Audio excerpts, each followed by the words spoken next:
அகிலம் நியூஸ் நேயர்களுக்கு வணக்கம். இன்றைய மதிய நேர பிரதான செய்திகள். முதலில் தலைப்புச் செய்திகள். இடைநிறுத்தப்படவுள்ள முன்னாள் ஜனாதிபதிகளின் இராணுவ பாதுகாப்பு. இன்றைய நாடாளுமன்ற அமர்வு புதிய சபாநாயகர் நியமனம். தேர்தல்கள் ஆணைக்குழு வெளியிட்டுள்ள விசேட அறிவிப்பு. மீடியாகுட துப்பாக்கிச்சூடு சம்பவத்தில் 4 கைது. ரைஸ் கொத்து உள்ளிட்ட பல உணவுகளுக்கு அதிகபட்ச சில்லறை விலை. சஜித் பிரேமதாசவின் கல்வி தகமை குறித்து வெளியான தகவல். வடகிழக்கில் கொட்டி தீர்க்க போகும் மழை, பொதுமக்களுக்கு விடுக்கப்பட்ட எச்சரிக்கை. இலங்கை பொருளாதாரத்தை இலக்கு வைத்து இந்தியாவில் அனுர நகர்த்தும் காய்கள். ஞானசார தேரர் கைவசம் இருக்கும் முக்கிய தகவல்கள். வெளியான தகவல் தொடர்பென விரிவான செய்திகள். சபாநாயகர் பதவியில் இருந்து அசோக சபமல் ரன்வெல பதவி விலகியதாக நாடாளுமன்ற செயலாளர் நாயகம் குஷானி ரோகடதீர உத்தியோகபூர்வமாக சபையில் அறிவித்துள்ளார். இதனையடுத்து 10வது நாடாளுமன்றத்தின் புதிய சபாநாயகராக ஜெகத் விக்ரமரத்ன நியமிக்கப்பட்டுள்ளார். புதிய சபாநாயகராக ஜெகத் விக்ரமரத்னவின் பெயரை பிரதமர் ஹரணி அமரசூரிய முன்மொழிந்த நிலையில் நாடாளுமன்றத்தின் புதிய சபாநாயகராக ஜெகத் விக்ரமரத்ன பொறுப்பேற்றுக் கொண்டுள்ளார். இன்றைய நாடாளுமன்ற அமர்வு ஆரம்பமான நிலையில் பிரதேச சபாநாயகர் டிஸ்வி சாலி தலைமையில் இன்றைய அமர்வு ஆரம்பமாகியது. இதன்போது புதிய ஜனநாயக முன்னணி கட்சியின் தேசிய பட்டியல் நாடாளுமன்ற உறுப்பினராக ஃபைசர் முஸ்தபா சத்திய பிரமாணம் செய்து கொண்டுள்ளார். இதேவேளை ஐக்கிய மக்கள் சக்தியின் தேசிய பட்டியல் நாடாளுமன்ற உறுப்பினர்களாக சுஜீவ சேனசிங்க, மனோ கணேசன், மொஹமட் முத்து, ஸ்மாயில் மொஹமட் ஆகியோரும் நாடாளுமன்ற உறுப்பினராக சத்திய பிரமாணம் செய்து கொண்டுள்ளனர். முன்னாள் ஜனாதிபதிகளுக்கான போலீசாரின் பாதுகாப்பை தவிர்ந்த அனைத்து ஆயுதப்படைகளின் பாதுகாப்பும் எதிர்வரும் வாரத்திலிருந்து நீக்கப்படவுள்ளதாக பொது பாதுகாப்பு மற்றும் நாடாளுமன்ற அலுவல்கள் அமைச்சர் தெரிவித்துள்ளார். பொது பாதுகாப்பு அமைச்சர் ஆனந்த விஜயபால இன்று நாடாளுமன்றத்தில் கருத்து தெரிவிக்கும் போது இதனை குறிப்பிட்டுள்ளார். 6 மாதங்களுக்கு ஒருமுறை மேற்கொள்ளப்படும் பாதுகாப்பு மதிப்பீட்டின் பின்னர் உரிய பாதுகாப்பு வழங்கப்படும் எனவும் அவர் இதன்போது சுட்டிக்காட்டியுள்ளார். மேலும் முன்னாள் ஜனாதிபதிகளுக்கென ஏனைய கடமைகளில் ஈடுபட்டுள்ள சில அதிகாரிகளும் நீக்கப்படவுள்ளதாக அவர் குறிப்பிட்டுள்ளார். இது நடைமுறைப்படுத்தப்பட்டால் அரசாங்கம் இதுவரை செலவிட்ட பணத்தில் சுமார் 1200 மில்லியன் ரூபாவை சேமிக்க முடியும் எனவும் அமைச்சர் குறிப்பிட்டுள்ளார். நாடாளுமன்ற தேர்தலில் போட்டியிட்ட அனைத்து வேட்பாளர்கள், கட்சியின் செயலாளர்கள், சுயேட்சை குழு தலைவர்கள் மற்றும் தேசிய பட்டியல் வேட்பாளர்களின் வருமானம் மற்றும் செலவு அறிக்கைகள் இன்று முதல் பகிரங்கப்படுத்தப்படும் என தேர்தல்கள் ஆணைக்குழு தெரிவித்துள்ளது. இது தொடர்பான அறிக்கைகள் அனைத்து மாவட்ட செயலகங்களிலும் ராஜகிரியில் உள்ள தேர்தல் ஆணைக்குழு அலுவலகத்திலும் பகிரங்கப்படுத்தப்படும் என தேர்தல் ஆணைக்குழுவின் தலைவர் ஆர்எம்எல் ரட்நாயக்கா குறிப்பிட்டுள்ளார். தேர்தல் செலவுகள் ஒழுங்குமுறை சட்டத்தின்படி நாடாளுமன்ற தேர்தலுக்கான வருமான மற்றும் செலவு அறிக்கையை சமர்ப்பிப்பதற்கான கால அவகாசம் டிசம்பர் 6ஆம் தேதி நள்ளிரவுடன் முடிவடைந்தது. அந்த காலப்பகுதியில் மாவட்ட மட்டத்தில் அரசியல் கட்சிகளை பிரதிநிதித்துவப்படுத்தும் 8361 வேட்பாளர்களில் 7412 பேர் வருமான மற்றும் செலவு அறிக்கைகளை சமர்ப்பித்துள்ளனர். சுயேட்சை குழுக்களில் போட்டியிட்ட 690 வேட்பாளர்களில் 493 பேர் வருமான மற்றும் செலவு அறிக்கையை சமர்ப்பித்துள்ளதாகவும் 527 தேசிய பட்டியல் வேட்பாளர்களில் 434 பேர் தங்களது அறிக்கைகளை சமர்ப்பித்துள்ளதாகவும் தேர்தல்கள் ஆணைக்குழு தெரிவித்துள்ளது. வருமான மற்றும் செலவு அறிக்கையை சமர்ப்பிக்காத வேட்பாளர்களுக்கு எதிராக சட்ட நடவடிக்கை எடுக்கப்படும் என தேர்தல்கள் ஆணைக்குழுவின் தலைவர் ஆர்எம்எல் ரட்நாயக்கா தெரிவித்துள்ளார். மீடியாகுட மகவத பிரதேசத்தில் இடம்பெற்ற துப்பாக்கிச்சூடு சம்பவத்துடன் தொடர்புடைய 4 சந்தேக நபர்களை போலீசார் கைது செய்துள்ளனர்.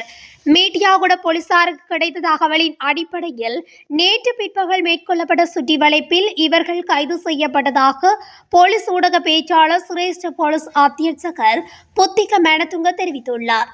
நேற்றிரவு முச்சக்கர வண்டியில் வந்த சிலர் வீடொன்றில் இருந்த ஆணொருவர் மீதும் அவரது மகள் மீதும் துப்பாக்கிச்சூடு நடத்தியுள்ளனர். துப்பாக்கிச்சூட்டில் தந்தையின் வயிற்று பகுதியிலும் மகளின் கால் பகுதியிலும் பலத்த காயம் ஏற்பட்டுள்ளது. காயமடைந்தவர்கள் பலப்பட்டிய வைத்தியசாலையில் சிகிச்சைக்காக அனுமதிக்கப்பட்டுள்ளனர்.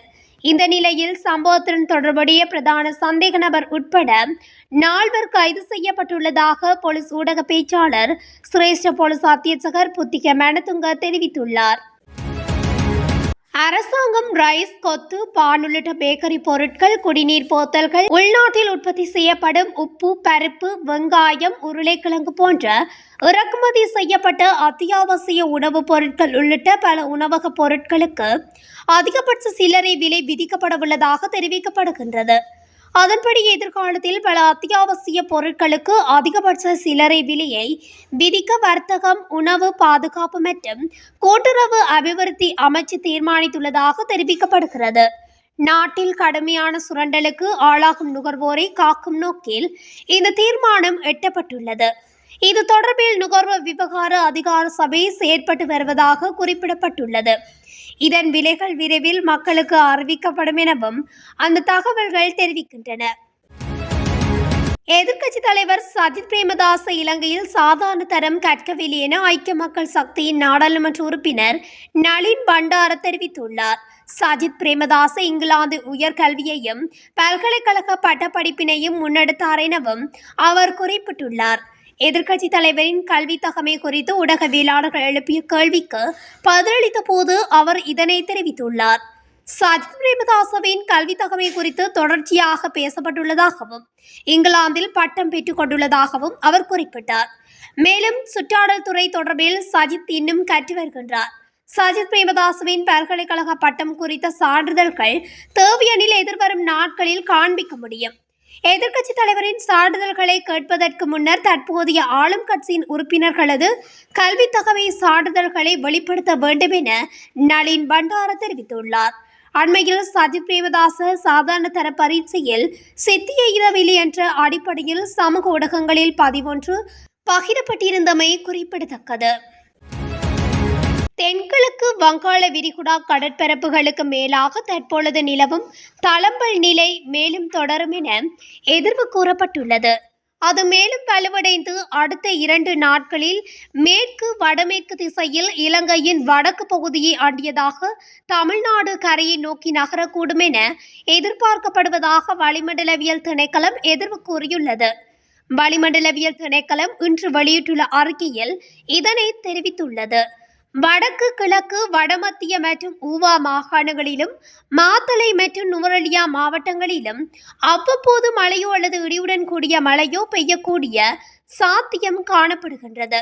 வடக்கு, கிழக்கு, வடமத்திய மற்றும் ஊவா மாகாணங்களிலும் மாத்தளை மற்றும் நுவரெலியா மாவட்டங்களிலும் சில இடங்களில் 100 மில்லிமீட்டர் அளவான பலத்த மழைவீழ்ச்சி எதிர்பார்க்கப்படுகின்றது. நாட்டின் ஏனைய பிரதேசங்களில் பல இடங்களில் மாலையில் அல்லது இரவில் மழையோ அல்லது இடியுடன் கூடிய மழையோ பெய்யக்கூடிய சாத்தியம் காணப்படுகின்றது. வடக்கு, வடமத்திய மற்றும் வடமேல் மாகாணங்களிலும் மாத்தளை மற்றும் திருகோணமலை மாவட்டங்களிலும் அவ்வப்போது மணித்தியாலத்துக்கு 40 கிலோமீட்டர் வரையான வேகத்தில் ஓரிடப்பு பலத்த காற்று வீசக்கூடும் என எதிர்பார்க்கப்படுகின்றது. இடியுடன் கூடிய மழை பெய்யும் வேளைகளில் அந்த பிரதேசங்களில் தற்காலிகமாக பலத்த காற்றும் வீசக்கூடும். மின்னல் தாக்கங்களினால் ஏற்படக்கூடிய பாதிப்புகளை குறைத்துக் கொள்ள தேவையான முன்னெச்சரிக்கை நடவடிக்கைகளை எடுத்துக்கொள்ளுமாறு பொதுமக்கள் அறிவுறுத்தப்படுகின்றார்கள். இந்தியாவின் பாரிய வர்த்தக பிரதிநிதிகள் இலங்கையில் முதலீட்டு வாய்ப்புகள் குறித்து கவனம் செலுத்த ஜனாதிபதி அனுரகுமார திசாநாயக்கவுக்கு இணக்கம் தெரிவித்துள்ளனர். 3 நாள் உத்தியோகபூர்வ விஜயம் மேற்கொண்டு இந்தியா சென்றுள்ள ஜனாதிபதி அனுர பிற்பகல் நேற்று புதுடில்லியில் இந்திய வர்த்தக பிரதிநிதிகளுடன் கலந்துரையாடலில் ஈடுபட்டார். அதன்போது இலங்கையில் முதலீடு செய்வதற்கான சாதகமான சூழல் குறித்து விளக்கம் அளித்துள்ள ஜனாதிபதி இலங்கையின் முதலீடு செய்யுமாறு இந்திய தொழில் முயற்சியாளர்களை வலியுறுத்தியுள்ளார். அதனைத் தொடர்ந்து இந்திய வர்த்தக பிரதிநிதிகள் இலங்கையில் முதலீட்டு வாய்ப்புகள் குறித்து கவனம் செலுத்த விருப்பம் தெரிவித்துள்ளதுடன் அதற்கு தேவையான முதலீட்டு வசதிகளை வழங்க இலங்கை அரசாங்கமும் ஒப்புக்கொண்டுள்ளது. இரு நாடுகளுக்கும் இடையிலான முதலீடு மற்றும் வர்த்தக உறவுகளை விரிவுபடுத்தும் நோக்கில் நடைபெற்ற கலந்துரையாடலில் டிஜிட்டல் பொருளாதாரம், சுற்றுலா, புதுப்பிக்கத்தக்க எரிசக்தி மற்றும் தகவல் தொழில்நுட்பம் ஆகிய துறைகள் குறித்தும் சிறப்பு கவனம் செலுத்தப்பட்டுள்ளது.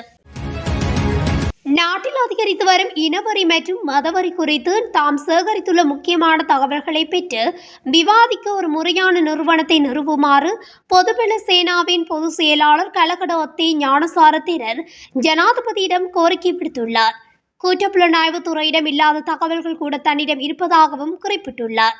எனினும் இந்த தகவல்களை தாம் வைத்திருப்பதில் எந்த அர்த்தமும் இல்லை. தாம் இந்த அரசாங்கத்தை நம்புவதால் அவற்றை அரசாங்கத்தால் நிறுவப்பட்ட ஒரு உண்மையான நிறுவனத்திடம் ஒப்படைக்க விரும்புவதாக தேரர் குறிப்பிட்டுள்ளார். மகா சங்கத்தினராக பண்டைய காலங்களில் இருந்து நாட்டையும் தேசத்தையும் பாதுகாக்கும் பொறுப்பு தங்களுக்கு உள்ளது. கடந்த காலங்களிலும் தாங்கள் அந்த கடமைகளை செய்த போதும் துரதிர்ஷ்டவசமாக வரும் தங்களின் பேச்சை கேட்கவில்லை. அதற்கு பதிலாக நாட்டில் இனவரியை உருவாக்கியவர்கள் போல தாம் நடத்தப்பட்டதாக அவர் குறிப்பிட்டுள்ளார். இதேவேளை இனவரி மற்றும் மத சகிப்பின்மை இல்லாத சூழலை உருவாக்க இப்போது நாடு ஒரு நல்ல வாய்ப்பை பெற்றுள்ளது. ஞானசாரர் ஜனாதிபதி அனுரகுமார திசாநாயக்க இந்தியாவுக்கு செல்வதற்கு முன்னர் சில மதிப்புமிக்க கருத்துக்களை பகிர்ந்து கொண்டார் என்று தெரிவித்துள்ளார். தனது உரையில் எந்த ஒரு இனவரி நடவடிக்கைகளையும் அனுமதிக்கப் போவதில்லை என்று அவர் கூறியுள்ளார். எனவே இந்த வாக்குறுதியை தாம் மரியாதையுடனும் ஒப்புதலுடனும் முழுமையாக ஆதரிப்பதாக குறிப்பிட்டுள்ளார். பல வருட இனவரி மற்றும் பிரிவினைவாதத்தால் இலங்கை தேசம் சோர்வடைந்துள்ளது என்று தேரர் இதன்போது சுட்டிக்காட்டினார். இத்துடன் அகிலம் நியூஸின் இன்றைய மதிய நேர பிரதான செய்திகள் நிறைவடைகின்றன. தொடர்ச்சியாக செய்திகளை அறிந்து கொள்ள அகிலம் நியூஸ் ஊடகத்துடன் இணைந்திருங்கள். நன்றி, வணக்கம்.